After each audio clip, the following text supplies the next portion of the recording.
Despite terror concerns, many of us will be out and about this holiday weekend, heading to the beach, heading to the mountains perhaps. And the most important thing they want to know about, the weather. For more on that, let's bring in our... You're going to say the most important person. Well, that too, meteorologist Bill Karins, of course. How are you, sir? Good morning to you. What's the good word? How are we looking? In certain spots, good. Other areas, it's going to be a rough go of it. Already this morning, if anyone's going out for those early drives, down here around just north of Atlanta, northern portions of Mississippi and Alabama, some thunderstorms are rolling through. You know there's people camping up in the Georgia hills right now, too. Tupelo's not looking the best. And even as we go all the way over here into Memphis, the south side of town's getting drenched with some heavier rain. So there are some trouble spots and some slow spots as you drive around this morning. And this snaky front here, the stationary boundary, separates some cool air and mild air to the north from the hot, muggy air to the south. And that's going to be the focus of storms right through the holiday weekend. So for today, about 25 million people at risk of severe storms. They're not going to be all day, but they'll be on and off from Charleston almost up to Raleigh, Charlotte area, Atlanta, Memphis, Tupelo, all the way back almost to Oklahoma City and Dallas. So that's the area of concern.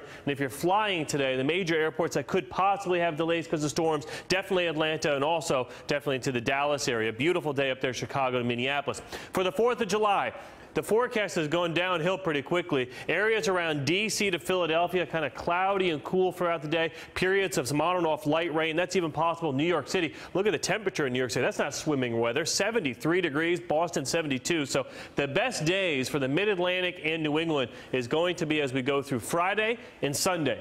4th of July itself does not look quite as nice. And 4th of July around 9 p.m. you can see our computers hitting at a couple storms in a few spots here. Georgia, also possibly there in Virginia. So, Craig, we're not going to see a widespread washout of the 4th of July, but it's not going to be the best beach weather, especially in the Mid-Atlantic. So we'll watch that. But, you know, 2 out of 3 days over the holiday weekend's not so bad. Perhaps we should celebrate the 4th of July on July 3rd and July 5th. That's a possibility. All right, Bill Karins. Spread it out. Thank you, sir.